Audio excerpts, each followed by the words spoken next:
Cayman was just a regular guy until one day. He woke up with an ugly lizard head and no memory of how he got it.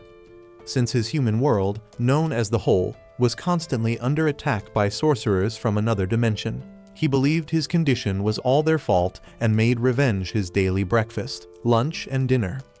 Along with his hot baddie sidekick, who discovered him after his reptilian glow-up, he brutally hunts sorcerers to find the one who ruined all hope for that Sexiest Man of the Year title. During one of his usual hunts, Cayman has shoved Matsumura, a weak, ugly sorcerer, into his mouth. While the loser believes he's about to be the main course for lunch, a man pops his head up inside of Cayman's throat and tells Matsumura that he isn't the one. His partner, Fujita, tries to save his sorry fat ass with magic, only to discover it doesn't work on Cayman's plot armor. Right then, Nikaido, Cayman's baddie sidekick, snaps his magic finger and bodies the man, then watches as Cayman turns Matsumura into a human jigsaw puzzle after learning he's not the one who made him a lizard either. While dying, Matsumura opens up a portal for Fujita to escape, and Cayman calls himself an idiot for letting him get away. On their way home, he calls sorcerers ruthless capitalists who come down to their world like they own it, and treat humans like lab rats for their magic experiments. As they pass by the alley where Nikaido found him, Cayman recalls seeing a strange man before he lost his memories and wonders if the creepy man inside him is his true form. She tells him to quit exhausting his last brain cell and takes him to her side street 5-star restaurant, feeding him his favorite dumplings. Meanwhile, another door opens elsewhere, and a rookie sorcerer enters the Hole. He tests his magic on some useless side characters, turning them into half-baked insects, and feels proud of his failures. On the other hand, Fujita meets with En, the mafia godfather of the sorcerer world, and tells him about Cayman and how magic doesn't work on him. This Dollar Tree Mad Hatter suggests Fujita retire now that he can't use magic anymore, but he insists he has a plan against Cayman. On the other hand, Nikaido visits Cayman at the hospital where he works. Just as he's ranting about how he may never find his spellcaster, the half-baked insect from before is rushed into the emergency department. Seeing how ugly his work is, Cayman deduces the culprit is not the one who changed his face, since he considers himself a priceless piece of art. Nikaido leaves, promising to make him dinner later, only to find the rookie sorcerer at her doorstep, begging to be fed. After he eats and instantly comes back to life, she tells him to be careful since there's a third-rate sorcerer in the area turning people into half-baked bugs. This hurts his fragile ego, and he reveals he's the one behind it before unleashing his magic on her.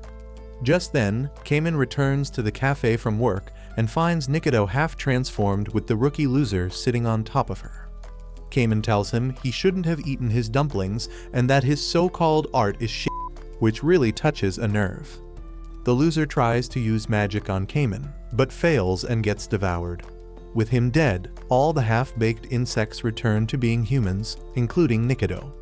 The next day, Fujita receives a creepy little iPad from En, who tells him he needs to find a partner before going after Cayman. He finds a skull-faced sorcerer named Ibisu on that abominable piece of technology and realizes he's seen her before. While he tries to find her, Ibisu appears near Cayman and Nikaido, who immediately surround her. As the baddie snaps her neck, Cayman slices her fingers to keep her from using magic, only to discover she's just some crackhead NPC after unmasking her. Initially annoyed, he still puts her in his mouth. However, just before the man inside him can confirm or deny her identity, a door opens, and Fujita grabs Ibisu's hand, pulling her away. He succeeds, and they return to the sorcerer's world, only to discover they left her face behind, in Cayman's mouth. That's enough internet for me today. I am going to wash myself with holy water to get rid of all the stupidity I saw today. That night, as Cayman throws up after drinking too much, his vomit suddenly turns into a blood fountain, and the strange man creeps out of his mouth, leaving his body. As he asks him who he is, he wakes up and realizes it was just a dream, one he's been having repeatedly since his transformation. Meanwhile, Noi, one of En's top hitmen, punches a bunch of losers with eye tattoos into the wall, while her superior, Shin, does the same with his hammer. Wearing a heart-shaped mask, Shin tells the dead guys he wouldn't have unalived them if they hadn't done sneaky shit. Afterwards, the two get in a car and eat instant ramen, with Shin worrying about how many more they'd need to wipe out for N's sake and Noi calling N an exquisite piece of crap. They head to where the leader of the eye tattoo guys is, only to find a half-dead geezer. He calls them N's cleaners, who don't know anything about magic, but Shin tells him to wait and watch what true magic is. On the other hand, as it rains in the hole, Cayman worries about Nikaido, who feels unwell for some reason. She says the magic from the sorcerer's world pollutes their air, and Cayman heads to work with the lunchbox she prepared for him. At work, the bald doctor calls him one lucky bastard to be clapping such a hot chick, but Cayman says they aren't dating.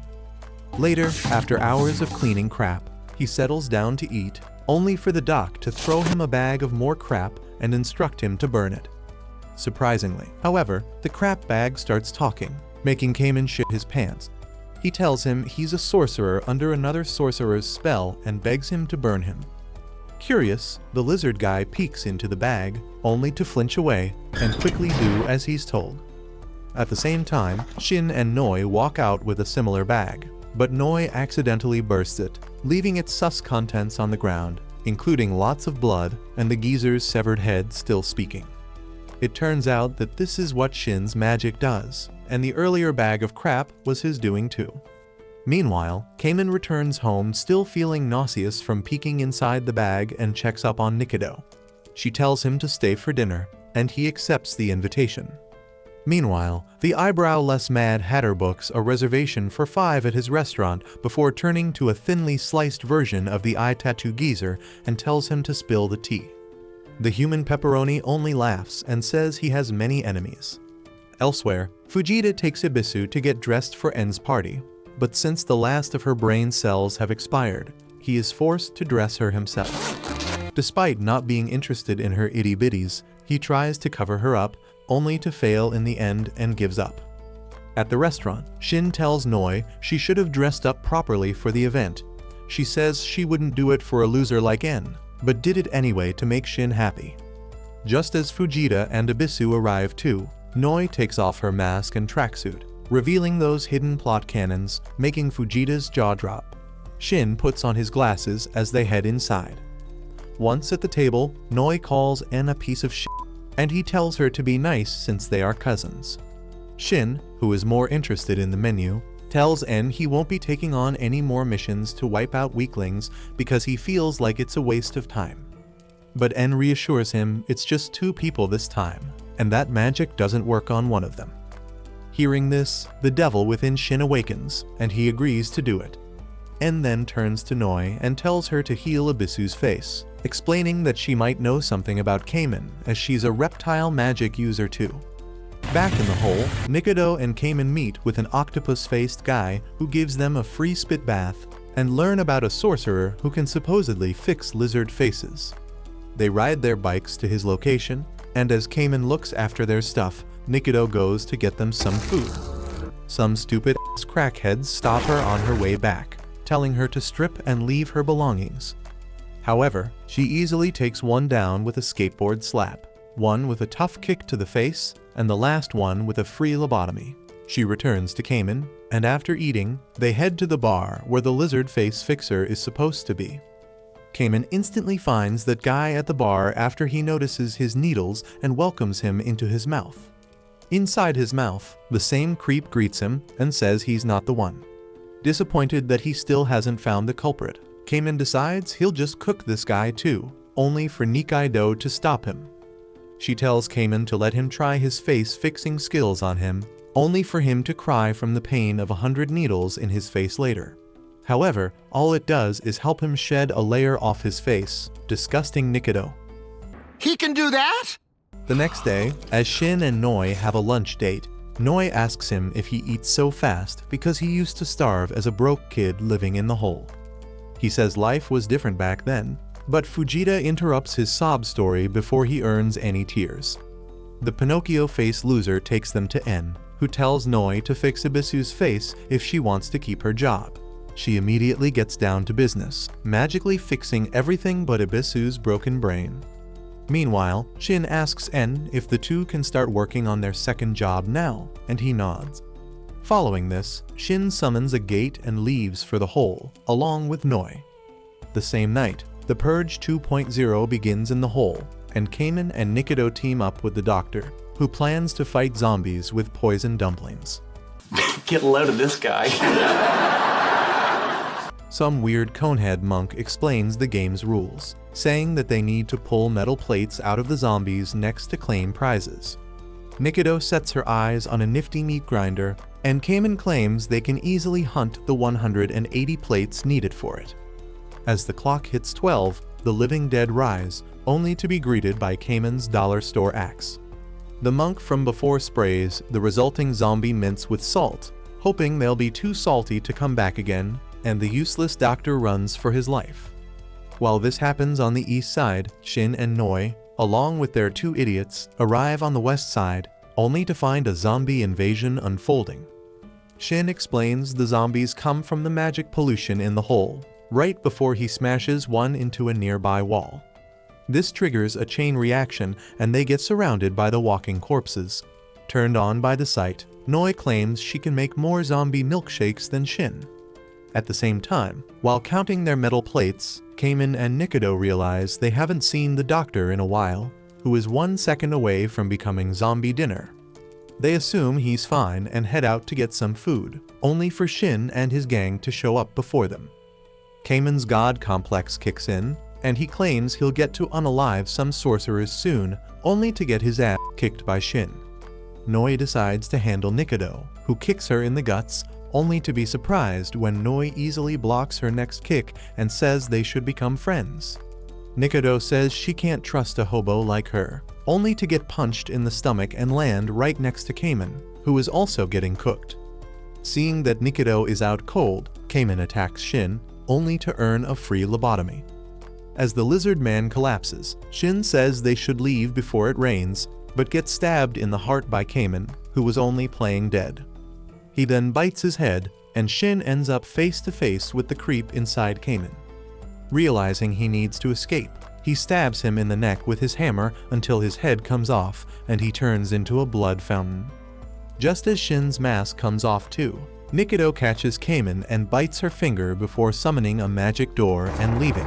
As the biggest plot twist unfolds and Fujita realizes she's a sorcerer in disguise, Shin says Cayman is probably alive too, right before he collapses from the big knife sticking out of his chest. Meanwhile, the Doctor survives the battle against the zombies using his poison pops until the sun comes up and evaporates them.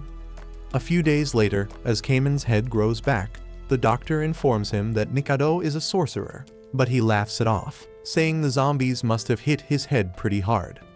Sometime later, as she worries about what Cayman's reaction will be when he learns the truth about her, he shows up with the meat grinder and asks her to make him dumplings.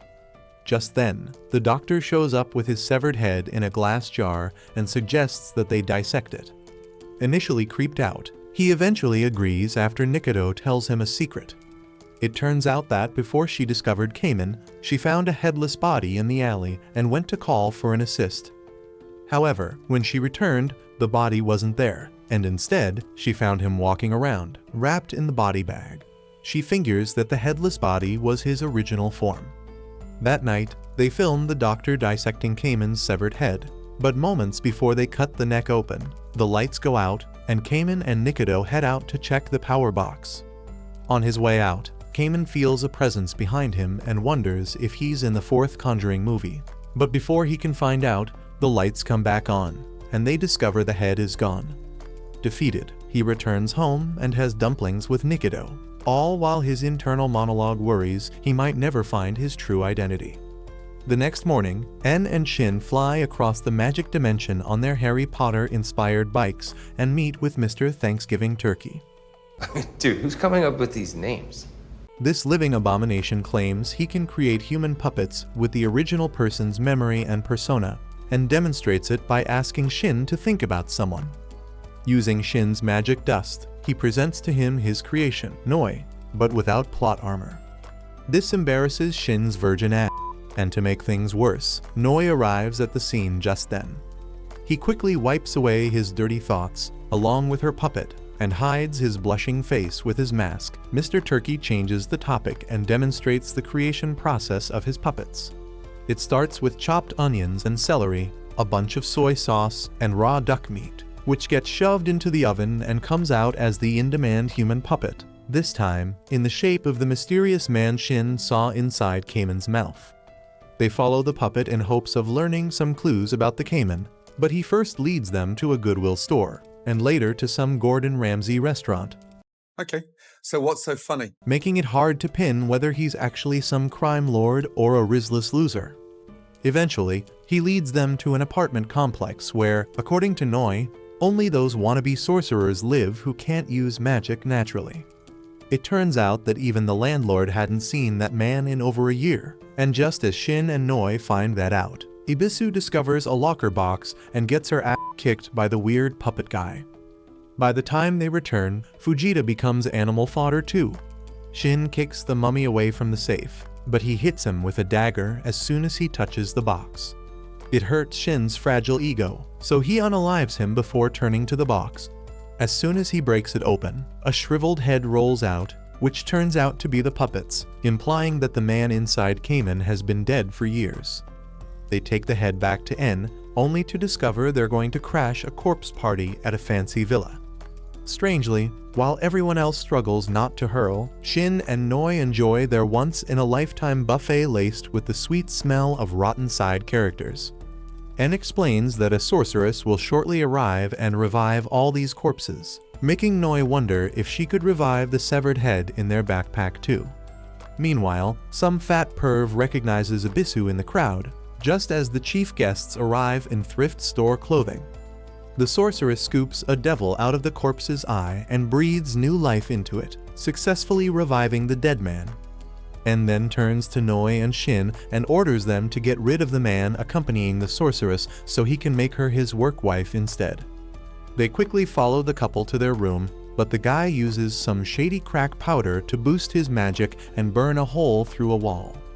The duo barely dodges and strikes back with their combo attack, in which Shin runs straight into the enemy's attack, almost dies, and Noi revives him right before he turns the Brad Pitt wannabe into a splatter platter.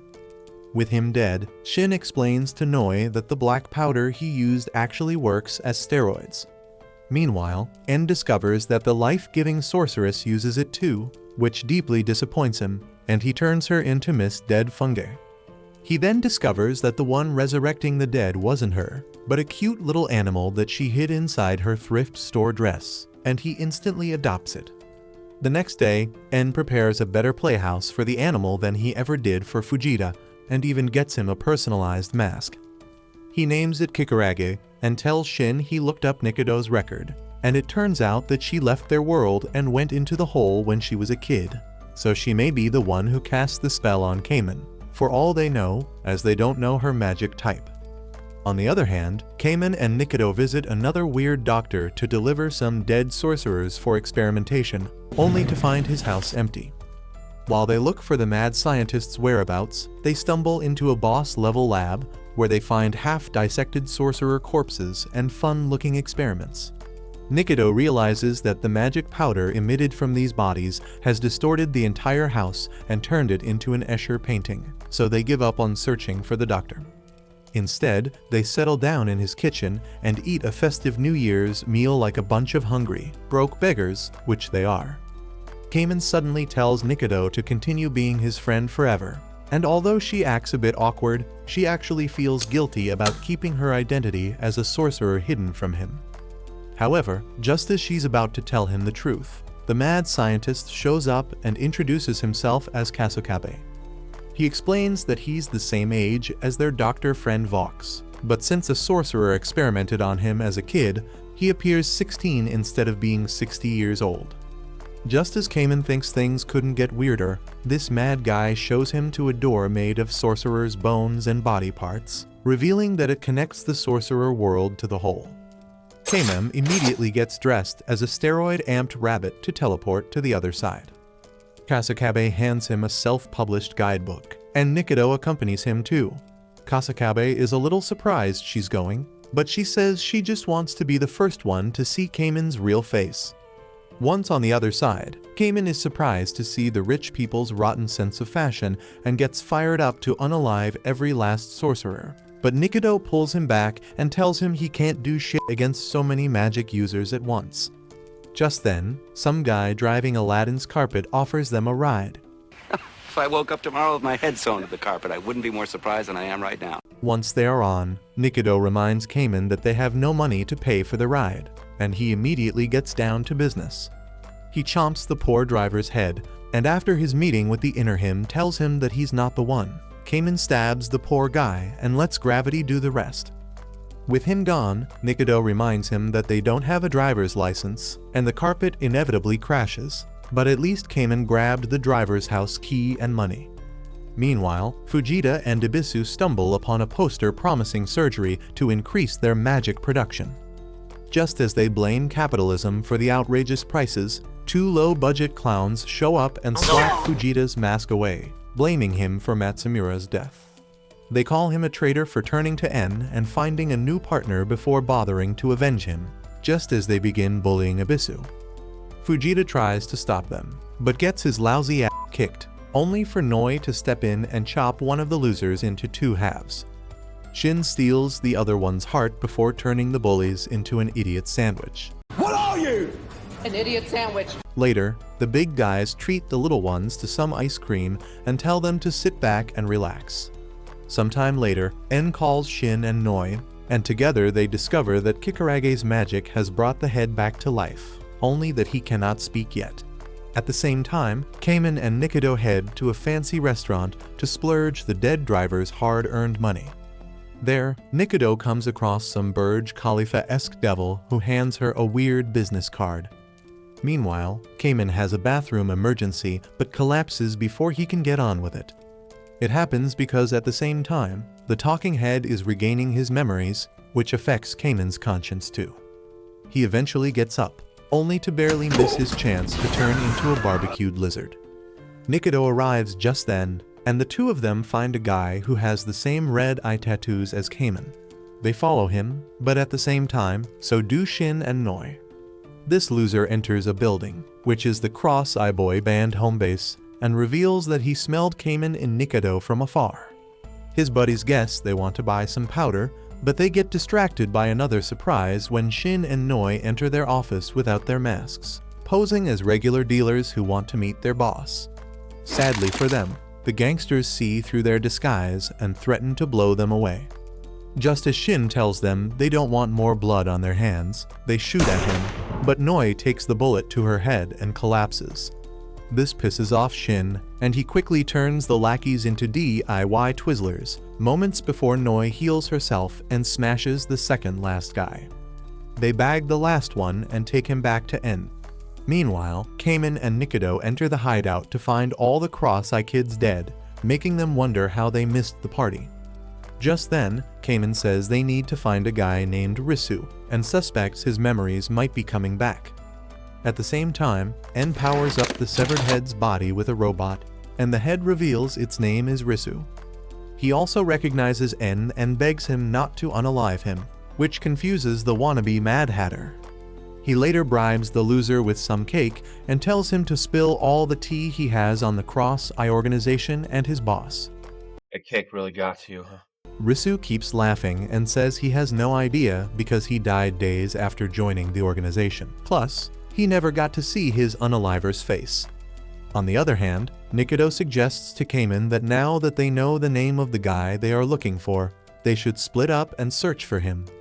The first thing she does after this is head to a magic powder pawn shop, where she tries to sell the cultured shopkeeper her magic. He initially takes zero interest in her, but after examining her magic under a microscope, he loses his shit over how rare her magic type is.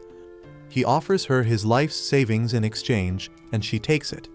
However, before leaving, she smashes that guy up good and destroys her magic sample, stating that she can't leave any trace behind. With the stolen money, she goes to meet with a devil called Asu, who seems truly happy to see her after so long. She asks him about Cayman, Risu, and the eye tattoo guys, only to learn that Risu is currently at En's place, and the Cross-Eye Guys are an organization of people who can barely use magic, so they use underhanded means to become sorcerers. He also asks Nikaido why she's going to such great lengths for Cayman and wonders if it's because she's into him. She blushes and immediately friendzones him, stating that she's planning to raid N's property instead. Asu offers to create a door for that, but warns her that N isn't an easy opponent. At the same time, N gets tired of asking Risu questions, so he drops a nasty surprise, his friend who looks dismembered yet still talking, only to be baffled at Risu's apathetic response to seeing a former teammate in such a grotesque shape. Luckily for Risu, just then, Nikaido barges into N's mansion, and Noi and Shin go after her. She barely dodges Noi's flying kick and lands one of her own, only for Noi to be turned on and tell her she likes her. Gay! However, before the story goes down the rainbow route, Noi cooks her weak ass, forcing Nikaido to use her forbidden skill. She slashes through her eye, distracting her, and before she recovers, she escapes. At the same time, Shin and En discover the door Nikaido used to get here, and learn that she's after Risu from one of the guards. Risu, on the other hand, tries to escape but finds all the doors locked. His meat sack buddy tells him not to tell En about a certain someone, but he ignores that and demands to know who unalived him. While he's busy doing that, Nikaido spots him from across the building and, thinking she's John Wick, crashes through the windows all the way into the adjacent building. That's when En and Shin enter Risu's room too, and the wannabe Mad Hatter receives a rightful punch to his shitty face. As Shin attacks Nikaido, he notices En's fragile male ego has been hurt. This results in a burst of magic powder from his mouth, which sprouts giant mushrooms all over the mansion. Nikaido barely escapes, aborting Mission Risu, while Risu lets his pal die and runs away himself, blaming the Eye Tattoo Gang for his death. Noi notices the mushroom party and puts an end to it by punching En in the back of the head, before turning to Shin, who now has mushroom legs. She gives him sorcerer style, child-safe CPR, which revives him, while En is relieved to find that his little pet is alright. On the other hand, as Cayman settles down at home with a warm meal and waits for Nikaido to return, she comes back with a giant mushroom sprouting from her back, and before passing out, tells him to cut it off her. He takes her back to the hole where Kasakabe and Vox used their mad scientist skills to save her. Kasakabe then tells Vox he heard about Shin's return to the hole, and Vox pulls out his Pandora's box on the poor guy's tragic backstory. It turns out that Shin was born in the hole to a sorcerer mother and a human father, and eventually became the person who shaped the extreme power imbalance between the two.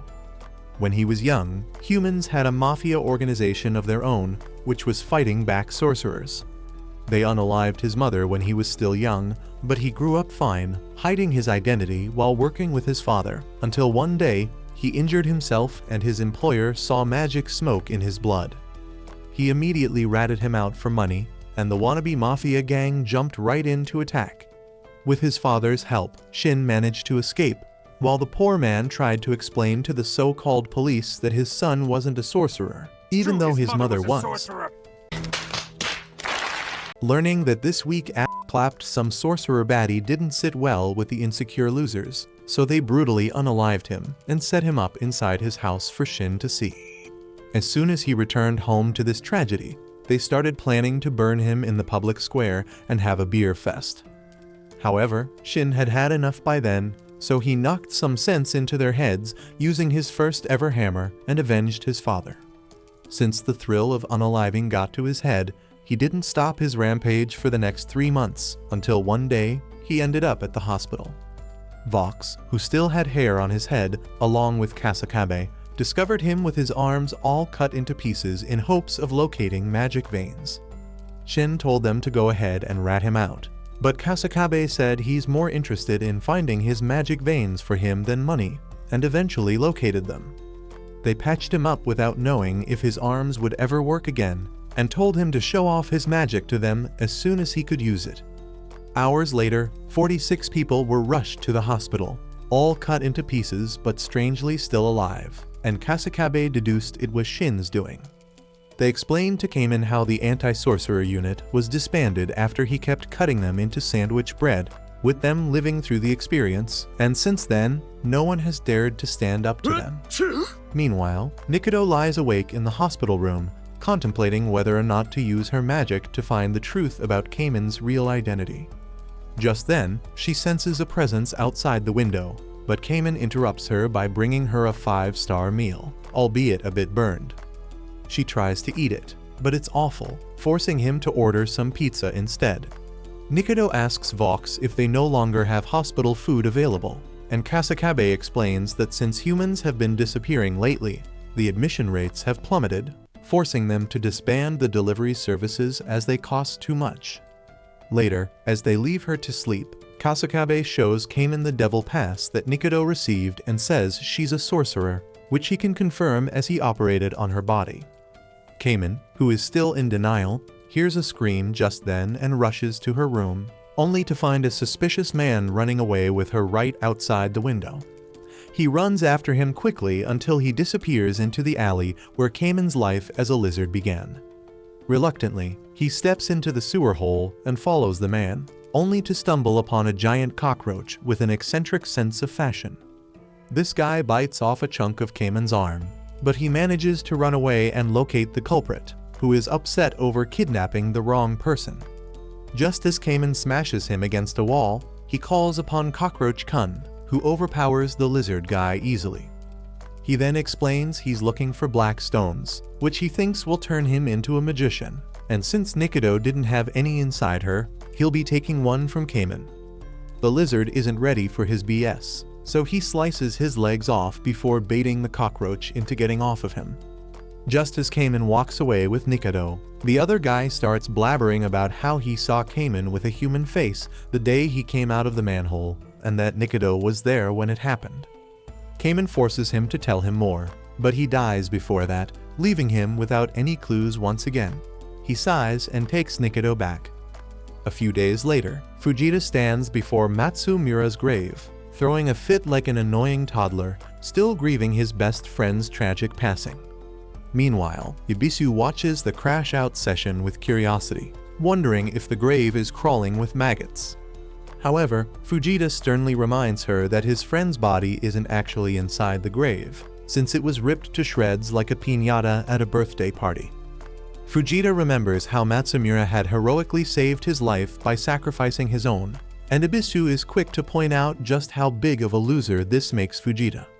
The two leave the graveyard to go meet En, who is busy posing for his full-body painting, thankfully leaving only his private parts covered. Ibisu immediately joins En to get a cameo in the painting, but is awkwardly asked to leave the frame. En reveals that his team recently raided a smoke shop and found Ibisu's smoke for sale there, and now they have learned what her erratic ability actually does. Fujita is secretly jealous of Ibisu, since no one would ever buy his smoke because his ability was so trash. Moreover, Fujita learns that the search to find him a partner has been fruitless so far, which only adds to his depression and loneliness. En orders Shin and Noi to continue their search for Risu, revealing that Risu's body has a built-in GPS in it, which should make their hunt a little bit easier. With his will to live declining quickly, Fujita storms out of the sorcerer world, hoping to slay Cayman once and for all, completely forgetting how their previous encounter had gotten his bestie unalived in the first place. Ibisu tags along, just to continue yapping his brains off. The duo put on their best human cosplay to blend in their world, but Ibisu's disturbing shirt doesn't get the memo to be discreet. Fujita's plan is to locate Cayman and blow his head off with his gun the first chance he gets. Meanwhile, Cayman is busy shoving dumplings down his throat, as if he's on death row having his last meal. Nikaido continues channeling her inner trad wife, every incel's dream, as she cooks up one plate of dumplings after another without any complaints. Right at this moment, Fujita walks inside the diner, casually ordering some dumplings for himself and attempting to rizz up Nikaido. They are interrupted by a depressed Baldy who walks in next, crying about not having enough players for his dumb baseball team. Cayman tries to console him by pretending to be a baseball expert, but the Baldy only sinks further into his puddle of sadness. Out of nowhere, Fujita speaks up, announcing that he is willing to join the team, which comes as awful news to Cayman, who has already had enough of his presence. Fujita drags Ebisu with her to be on the team, and it is clear that she'd rather be buried 10 feet under than engage in any sort of sports. They arrive at a dingy hospital that is in desperate need of a glow-up, where a couple of old geezers welcome them in. Without much questioning, Fujita is immediately made the pitcher, showing how desperate they are for new players. Meanwhile, the other old creep drags Ebisu to a corner, which should have raised some concerns, but it seems like age gap is no longer an issue when you're living in a post-apocalyptic world. As it turns out, the whole baseball team called the Peace Sharks consists of doctors working at the hospital, who apparently have nothing better to do with their time. The opposing team, called the Central Worms, is also from another ward, and Cayman and Nikaido are playing on it, which Fujita is happy to learn about since he is eager to carry out his revenge arc here. At this moment, Ebisu's annoying screams fill up the room as she pops out, fully decked out in a shark mascot costume, low-key looking like a furry. Meanwhile, things are looking rough for the worms, since they have been forced to field a literal mutant cockroach from the pits of hell. A bunch of other random misfits are also on the team, but there's still one player missing, and their psycho captain assures Cayman that he has a special surprise cooking up for their final player. Back at the Sorcerer's World, Shin and Noi are busy trying to locate Risu when the gatekeeper comes running at them, waving around Ebisu's smoke powder excitedly like a dumb puppy. As expected, he trips and falls, dumping the entire load on top of Noi, who starts transforming into a scaly reptile, making everyone panic. The baseball game is about to begin and both teams enter the field and the team captains have a yap-off, throwing ungodly insults at each other to get pumped up for the match. Fujita is up for pitching in the first half, and the batter turns out to be the Worm's secret player. Fujita is dumbfounded when he sees that it is his bestie Matsumura, although his lifeless eyes and zombie-like movements highly concern him. Apparently, the crazy team captain had cooked a little too hard, using Matsumura's rotting corpse and plugging him up to a computer to create this Frankenstein monstrosity. Fujita remembers Kikurage's resurrection ability and his plan suddenly changes. Now all he wants is to somehow drag this crackhead zombie back to home to get his friend back. Matsumura hits the ball with surprising force. However, his brain cells seem to be gone forever as he runs into a sinkhole and has to be pulled out by a whole crew. As the game goes on, Cayman is approached by a douchebag sitting behind him who inquires about Nikaido, wondering if she and Cayman are a couple. Cayman tells him to zip his mouth, saying that they're just friends, giving the douche the green light to go after his favorite baddie. Back on the field, it is finally Cayman's turn to bat, and seeing his iguana-ass face makes Fujita's blood boil. Determined to strike him out, Fujita pitches with all his might, only for Cayman to show him who the real daddy is by hitting a clean triple. Suffering from an insane ego death, Fujita falls to the ground, but Ebisu comes to the rescue by advising him to sprinkle in a little magic for his next pitch. This is where we learn about Fujita's lame power, which allows him to shoot out his powder like bullets, except that his smoke output is very low, which makes him useless. However, when he laces the balls with his magic dust, he is able to add just enough velocity to make them impossible to hit, while still looking human-like. Next in line of batters is the disturbing cockroach, who runs like a Florida man on meth under the captain's remote control. Seeing the awful game state, the Sharks decide to play dirty by knocking out the unsuspecting enemy players with sleeping powder. The Central Worms are next in line to bat, and Nikaido's incredible pitching knocks out one player after another in no time. The Sharks' strategies are getting deadlier by the second, as Ebisu plans to feed insecticide to the giant cockroach to take it out. However, she's caught red-handed by Baby Doc, who is busy charging up Matsumura's zombie corpse, revealing that he starts glitching if he isn't zapped every 30 minutes. Back on pitching is Fujita, who loads up the ball with his smoke, shooting it like a bullet aimed straight at Nikaido's head. She doesn't let the speed faze her though, as she manages to hit back. However, the old dinosaur in center field tries to bring the heater in, only to have it burn straight through his glove, leveling his bony ass, knocking out his dentures and doing some permanent brain damage. Fujita seizes the opportunity, sneaking off with Matsumura, who is high as a kite. Ibisu joins him at the last second as they close off the gates in the cockroach's face. Back at En's mansion, they are greeted by an eerie silence and the guard, who collapses at their feet into a bloody mess. Ibisu's head starts hurting at this moment, signaling that her ability has been activated somewhere nearby. Sure enough, Noi has gone full goblin mode, wreaking havoc throughout the mansion. Shin approaches her carefully, but when he realizes that Noi has lost her damn mind, he rips out her throat, knowing that she will be healed soon enough anyway.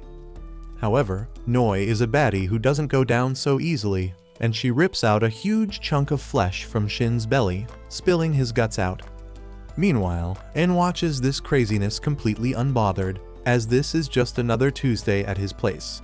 The trio takes a secret elevator to a mysterious sorcerer's place, who has the ability to undo magic. This sorcerer turns out to be a beefy man named Chota with a raging hard-on for En, who jumps up with joy and wraps himself around his senpai the second En steps inside. Chota immediately gets to work, brewing up a concoction using black market ingredients. The final item required is a piece of guts from Noi's favorite person, and Shin conveniently happens to have his bowels hanging out, ready for harvesting. Finally, Chota casts the spell, making Noi return back to her baddie form immediately, with Shin's hand firmly grasping her melons, who turns red out of sheer embarrassment. Back in the hallway, Matsumura starts tweaking since it has been 30 minutes since his last electric chair session, and he suddenly goes sicko mode, grabbing Ibisu by her neck and choking her out. Not in the mood for this kinky stuff, Ibisu unleashes her smoke, transforming into a purple dinosaur straight out of Jurassic Park. She chomps on Matsumura's head, ripping his body to shreds, as Fujita watches his bestie's last chance of revival disappear in front of his eyes. As she is returning to her human form, Ibisu has a flashback to her encounter with Cayman and recalls seeing a strange man straight up chilling inside his mouth. The next morning, Fujita begs Kikurage to resurrect his bestie, presenting a tiny piece of flesh, but Kikurage figures he is offering a snack and takes a bite. During the sorcerer's meeting, En asks Ibisu to spill what she remembers about her encounter with Cayman, but she can only vaguely recall a mysterious man inside his mouth being totally pissed at her for ruining his plans. Back at the hole, Cayman is having a midlife crisis since he can't get Risu out of his mind, and he is desperate to fill in the puzzle pieces of his past life. He knows he will only find the answers inside the world of sorcerers, but he cannot risk Nikaido getting injured anymore. So he decides to go on this mission solo, ditching Nikaido behind to slave away frying gyozas, and she is quite devastated when she learns about his sudden departure. Once he has crossed the gate, Cayman sets off on his mission of uncovering his past, his only clue being the mysterious guy named Risu from the Cross-Eye Gang. He goes door to door searching for answers, and even runs out of a restaurant after stuffing his belly without paying the bill. He finally gets a lead and ends up at a park, where he learns that members of the Cross-Eye Boys will definitely not be seen around anytime soon, since Blue Night is about to begin. Cayman discovers that the festival happens once every 4 years and runs for 3 days, and sorcerers from all over the world come together to find their partners. That night, Cayman is living out his broke, jobless, and homeless era when he is distracted by a bunch of beefy guys ganging up on an innocent twink. Suddenly, a fatter, even beefier man shows up to show them who their boss is, unaliving most of the enemies. Some of the bullies are still left alive, and Cayman comes out of nowhere for the save, but quickly regrets his actions as his stomach starts to growl out loud like a bear coming out of hibernation. The fatty is grateful for Cayman's help, so he takes him over to his pie shop where he eats his heart out. When the fatty hears about Cayman's broke boy summer, he offers him a part-time job at the shop, formally introducing himself as Tanba, the president, and the twink who is named Fukuyama. The scene now cuts to show Risu, who rushes back to his home, which looks like it has seen better days. He is confused about his current state, since he is certain that he was brutally murdered some time ago. He clearly remembers the day he took on a risky job from his gang's leader, who had insisted that he must venture on this mission all alone, without his trusty partner Akawa. His job was to deliver a suitcase full of black powder at a remote site, but when he finally arrived there, he was brutally stabbed in the neck by a mysterious figure. Risu had only caught a glimpse of his reflection in a statue, where he had seen a red cross painted across his eyes, confirming the assassin's ties to the cross eyes. He is worried that the hunter will be back to clock him if he learns about him coming back from the dead, so he decides to reach out to Eikawa for help. Back at En's mansion, everyone is preparing for their exclusive Blue Night VIP party that his family throws, reserved for the elite and the Nepo babies only.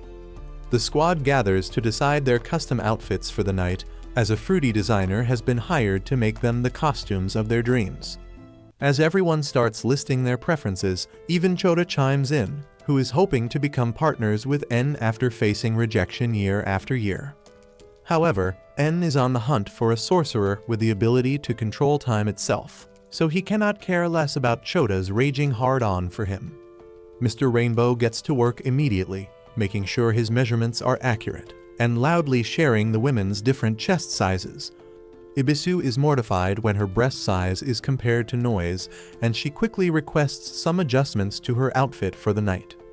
Right then, a guard pulls up to En and informs him that word on the street is that a time-controlling mage has been discovered at the Smoke Pawn Shop. Outside En's mansion, people are lining up to sign up for the exclusive party, hoping that their Wattpad dreams will become partners with En's crew. They submit their smoke samples and are either given the green light to attend the party or told to go kick rocks. En and the rest also get to test the menu for the night, but the gang takes it a bit too far and eats like they're at a limited time, all-you-can-eat buffet. They even get to watch the rehearsals for the play that will entertain the guests at the party, but only Ibisu seems to be a woman of culture, since the rest are either snoring away or complaining throughout the rehearsal. By sunset, the outfits are ready and delivered for everyone to try on. Noi squeezes into her snug halter, looking like a leather mommy down for a fun time, but she has trouble walking in her heels due to her top-heavy proportions. The men are dressed up in boring suits, the usual, while Chota is channeling his inner Victoria's secret angel. Ibisu arrives at the scene and does a grand reveal of her outfit, revealing massive melons bouncing around defying all the laws of gravity. Noi is happy to have some competition, while the men avert their eyes and shuffle uncomfortably. Back at the pie shop, Cayman is busy being a good employee, working hard in hopes of impressing his boss and getting a raise, having worked for only one day. He believes that there's a good chance he could find Risu at the festival, so he decides to leave his workplace despite being ordered to work overtime. He escapes from corporate hell and reaches the festival entrance, but soon realizes he'll need to sneak inside some other way. Cayman goes to the back and discovers another entrance that is being guarded by two armed men. However, Cayman takes care of them in the blink of an eye and steals a uniform as a disguise, successfully making his way inside. Meanwhile, En is losing his marbles trying to practice his speech, while Ibisu is ecstatic about her new plot cannons, flaunting them in everyone's face. A guard arrives carrying piles of documents, which turn out to be partner applications from hopeful sorcerers. Everyone, even Fujita, ends up bagging a couple of requests, and only Ibisu is left without a single application. Shin and Noi are highly concerned looking at their requests, hinting at the fact that some gigachad is on his way to break apart their partnership. Once the party begins, En and the squad lines up on the stage to greet the crowd. En explains the rules, according to which the sorcerers are allowed to use whatever means necessary to drag their desired partner to a creepy-looking house floating in the air, where they will strike a deal with the devil and seal their partnership.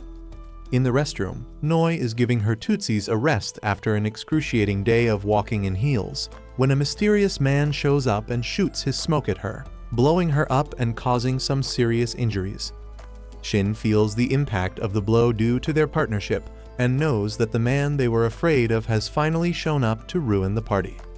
Back at the hole, Nikaido's diner is bursting with customers, now that Cayman is not there scaring them all away.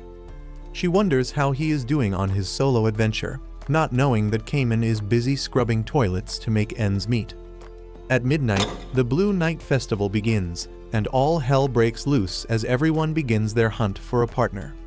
Cayman is tired of cleaning poop off of the toilet floors and decides to take off his mask so he won't be ordered around anymore.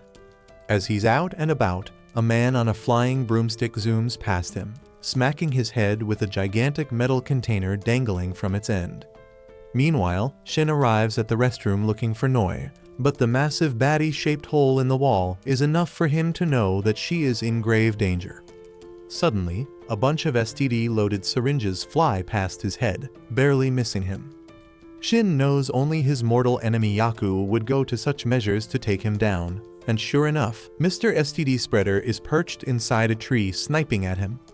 Shin tries running away but falls right into Yaku's trap, as he finds himself standing right underneath a fancy chandelier loaded with the same syringes.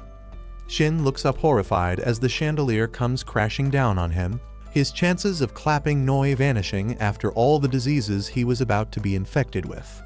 Inside En's mansion, Fujita inquires about Shin and Noi's partnership and how it came to be, and En gives us a full rundown of their backstory.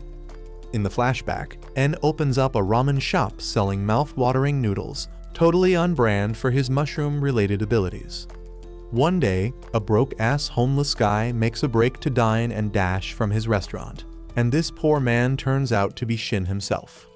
However, he runs into someone wearing knight armor right outside the shop, who confronts Mr. Walmart for his broke boy behavior, revealing that they are En's cousin.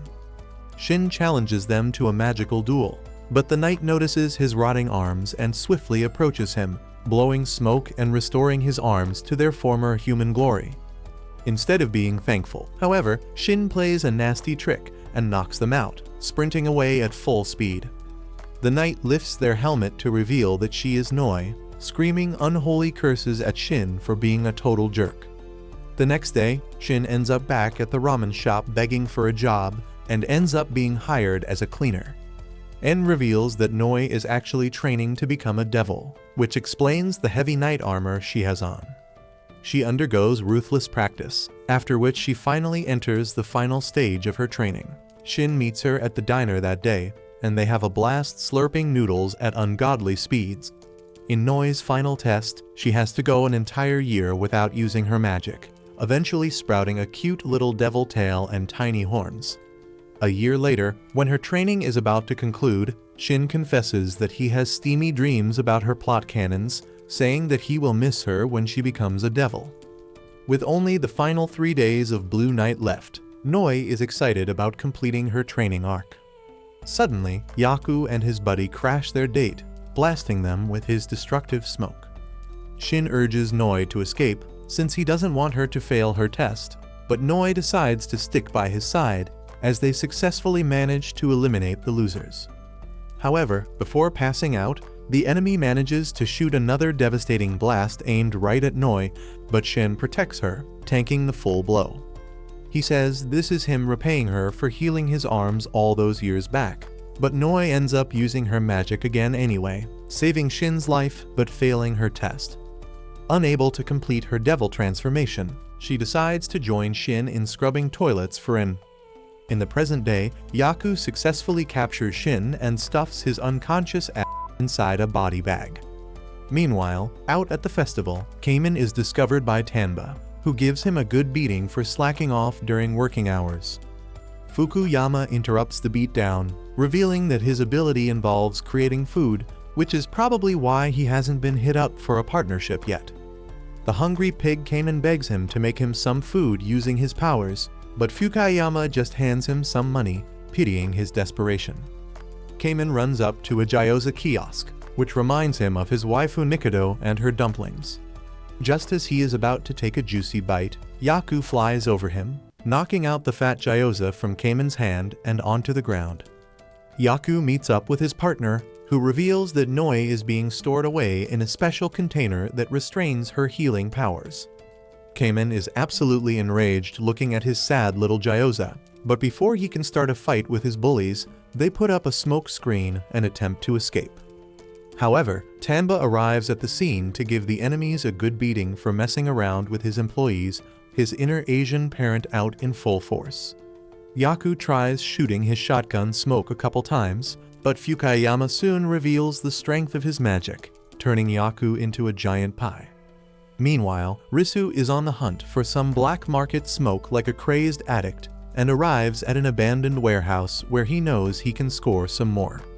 He stumbles upon a big metal box and opens it up out of curiosity, hoping that it will contain some of the good stuff. However, he is instead jump-scared by Noi's beaten-up body, whose powers instantly come to life now that she is no longer caged. As Noi prepares to search for her Shin senpai, Risu quietly sneaks off. Back at the festival, Fujita is busy waiting for his mysterious partner, but so far things are looking grim for my guy. He blames Ibisu for his maidenlessness, saying that hanging around a crazy psycho like her is probably what's driving his partner away. Meanwhile, Risu buys a cheap disguise to hide his identity from the cross eyes and continues his search for Akawa. As he is walking around, he brushes past Cayman, and for a split second, the two stop and stare at each other, feeling a strange connection, then walking their separate ways. Fujita spends the entire night waiting for his partner, but it is clear that he has been ghosted. Noi runs into them as she is searching for Shin, using his dog to help sniff him out. Fujita and Ibisu tag along with Noi, eventually stumbling upon the pie that used to be Yaku. Ibisu and the dog start munching on it immediately, while Noi decides to take a break. Noi soon discovers that she had been ass-blasting Shin this entire time, sitting on top of the body bag which he was stuffed in. She heals him back up to full health, and the two plan on renewing their partnership, since the Blue Night is about to end. Fujita is certain that he will continue his lifelong streak of being lonely and depressed, when Ibisu reveals that she was the one who had sent him the application. She is blushing out of sheer embarrassment, but Fujita is happy to have a partner regardless. Back at his mansion, En receives news that the sorcerer with time manipulation powers has finally been caught on camera, and he begins casting some crazy voodoo doll spell to locate them. Meanwhile, at the Hole, a week has passed since Cayman left, and the gang is busy celebrating the doctor's birthday. Nikaido suggests going after Cayman to help him out, and her friends confront her, revealing that they always knew that she was a sorcerer. At this moment, Nikaido starts tweaking and falls to the ground, as a monstrous mushroom arises from her spine. It takes a look around and focuses on Nikaido's face, and it is obvious that this is En's voodoo magic at work. The shroom monster causes extreme chaos, trying to get his perverted hands on Nikaido. It turns the doctor into a melting fleshy mess, ending up a mushroom on his birthday. The rest of the crew escapes upstairs, and Nikaido climbs up the attic to grab her special mask which enhances her powers given to her in her childhood by the White Devil. She comes down to battle the shroom like a total baddie, but just when they think the fight is over, a portal opens up underneath them, transporting them all to En's mansion, where he stands ominously with a creepy look on his face.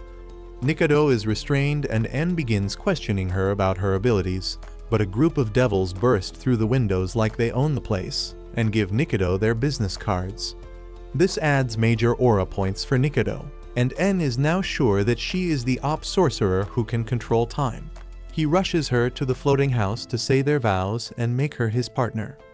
At the floating house, before the binding ceremony begins, the partners are required to cleanse their bodies, and Noi is asked to give Nikaido a bath, as much as En would have loved to do it himself. Noi notices her injured back from where the shroom monster had emerged, and she heals it quickly, asking Ibisu to begin scrubbing her. At the ceremony table, Fujita inquires about his future partner's whereabouts, but is disappointed to learn that Ibisu is currently suffering from explosive diarrhea after all the meat pies she ate. The devil reaches for Nikaido's melons, but instead of doing something perverted, he opens up a gate, having direct access into her ribcage. He then pulls out a piece of flesh, making En sign on it and stuffing it back in Nikaido's chest. He repeats this horrifying ritual with En, forcing Nikaido to sign it too. Meanwhile, Shin and Noi are peacefully performing the same ceremony, but being mutually consenting adults makes their partnership a lot more romantic. However, the Blue Night is over soon after, and Fujita ends the night maidenless once again since Ibisu is still busy brewing up a stinky storm inside her toilet stall. Meanwhile, Nikaido's friends have been locked up in a dingy prison and are being questioned about Cayman's whereabouts as they're beaten to a pulp. However, they stay loyal instead of being loser snitches. Nikaido is also locked up in the cell next to them, and her wrists are bleeding profusely after her endless struggles to free herself. Back at Cayman's place, he finds himself in a dark corridor straight out of the Conjuring films as he slowly makes his way toward an ominous door. He opens it to reveal a rotting corpse of someone mysterious lying on the floor. A phone starts ringing, but when he picks it up, he only hears loud static and looks up to find that something ominous is slowly coming out of the room. He wakes up from this terrible nightmare and goes to a park to think about his life, his past, his lost memories, and his connection to Risu and the Cross Eyes. He is soon joined by Tanba, who is being nosy and wants to know all the tea. Cayman reveals his game plan to him about how he is searching for the sorcerer who gave him this hideous face. Tanba decides to help him out, saying that he knows someone from the Cross Eyes who might be of help. Tanba takes his employees on the worst field trip ever to the national prison, located in the deepest pits of the sorcerer world. Tanba is there to deliver his pies to one of the prisoners who wanted to have his final meal before his execution. He turns out to be an ugly bastard with his face melting off, but since he was a member of the Cross Eyes, Cayman is interested in meeting him.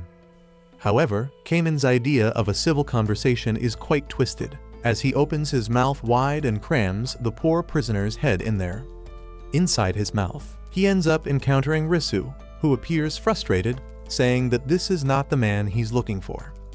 When Cayman lets the man go, he doesn't get to know what the man had seen inside, since his time is over now and the gates of hell open up above him. Cayman desperately tries to hang on to him like a clingy girlfriend, but his efforts are in vain. Instead, the White Devil appears in the jail cell, telling Cayman about Nikaido's predicament, asking him to go rescue her from En's mansion. The very next morning, Cayman is all strapped up to go rescue his waifu, but Tanba warns him about En's powers, saying that with one mistake, he could end up as a rotten mushroom. Fukayama chimes in, sharing a story about a great city that was engulfed by a wave of black smoke, turning everything into a mushroom, which was most likely En's doing. These scary stories aren't exactly what Cayman wants to hear before facing En, but he doesn't care regardless, since saving Nikaido is his utmost priority. Tanba gives in and offers to help him, saying that he will deliver some pies to En's mansion tomorrow, and he can rescue his waifu then. Back at the cell, the giant cockroach has a family reunion with his tiny brethren, and they even help him out by freeing them. However, when they peek inside Nikaido's cell to deliver the good news, she is nowhere to be seen. In reality, she has been summoned by En, who has gotten a custom mask built for her, one that will turn her into an obedient and submissive baddie, listening to all of En's commands. However, Fujita isn't a big fan of her, since she was a part of the team who had unalived his bestie and had even tried to hurt him and Ebisu too. En reassures him that she will no longer be a threat to anyone, asking him to focus his anger on Cayman instead. Outside the mansion, Fujita is still being a baby about his dead friend, acting like the biggest pick-me ever. Even Ebisu pities his desperate state, offering him a hug. However, their bonding moment is interrupted by Nikaido's friend, who is using his gun to terrorize a shopkeeper. Fujita recognizes them from the baseball game immediately, ordering Ebisu to transform into a dinosaur and destroy their enemies once and for all. After completing her obligatory cheerleading sequence, Ebisu channels all of her power but ends up transforming into a sad little worm, saying that she doesn't have enough smoke for anything more. Thankfully, Shin and Noi come to their rescue and take care of the troublemakers, working together like soul mates as usual. Before smashing his head in like a flat pancake, Shin takes a closer look at Nikaido's friend, realizing that he is the same doctor who had saved his life many years ago. Shin backs off immediately, which comes as a great disappointment to Fujita, since all of his bestie's murderers keep being saved by his own friends. At En's mansion, Choda is secretly extremely jealous of Nikaido, since he was the one who wanted to be all up in En's business. He lets his frustrations out by being a jerk towards her, dropping a bowling ball on her head and even giving her poison tea. He puts on a movie, produced and directed by En himself, which tells a heavily dramatized story of En's past. The movie begins with a depressing shot of baby En, fresh out of the womb, crying for milk. Unfortunately, his crazy ability is so strong that it turned everyone and everything around him, including his parents, into a mushroom the second he was born. He survives by eating his own shroomified parents until he is paid visit by a burglar who kidnaps him and sells him to a gang of wimpy sorcerers. These noobs run a business of kidnapping sorcerers, holding them captive at a factory where they are milked for all of their delicious smoke. Baby En spends 9 years being tortured like this, until all of his smoke has been juiced out. His shriveled up body is dumped into a river, where a devil discovers him and banishes him to hell thinking he is dead. However, En's hatred for his captors keeps him alive even in hellfire, and he makes his own little mushroom kingdom in the deepest pits, until some devils discover him and let him leave. He immediately runs back to the rusty factory, where he completely one-shots his kidnappers, releasing the poor sorcerers suffering a similar fate as he had. This is how En's family is created, as he recruits more and more members to battle and absolutely wreck his enemies. Almost 20 years pass this way, his empire growing exponentially, until an enemy arrives that gives him a run for his money. There are rumors of a killer who decapitates his victims, and Shin and Noi, who have joined his family by now, take on the task of investigating these murders. One of En's own team member ends up a victim, revealing that the killer has cross marks around his eyes. After losing a bunch of allies, they are able to locate the killer at an abandoned apartment complex that looks like the Haunted Mansion at Disney. Shin and Noi arrive at the scene and finally have a showdown with the culprit, but their battle is soon over as the killer slices open both of their throats. He figures out who they are just as they both jump back up at him. Shin and Noi find an opening and beat him to a pulp, but it is still not enough, as the villain cuts open Shin's abdomen, making his guts spill out.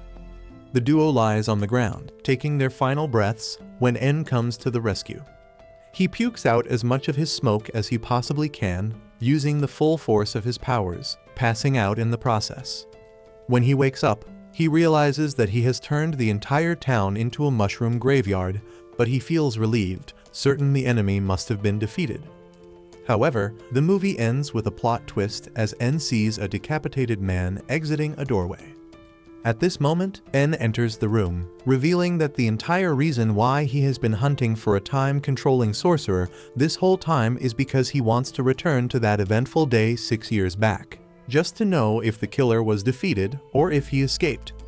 The next morning, Tanba and his employees make their way towards En's mansion, and Cayman has draped himself up in a disguise, looking like a dollar store mummy cosplay.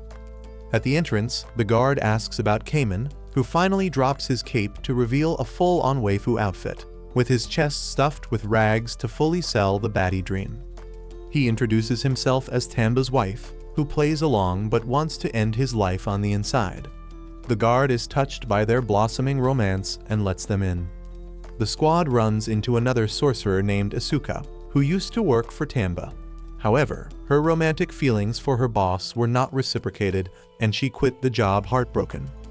Out of pettiness, she now runs her own pie shop inside these walls, ripping off Tanba's delicious recipes and taking all the credit for herself. Asuka reveals that a pie competition is being held in town, and En's family will be the judges. Whoever wins will get to set up their stall permanently in town, and thus the rivalry between the two pie masters begins. Meanwhile, Shin brings Nikaido's friends to a secret hideout, trying to convince the doctor to get back to their rotten hole if they care for their lives. However, the doc is a stubborn bastard, refusing to leave without his friends.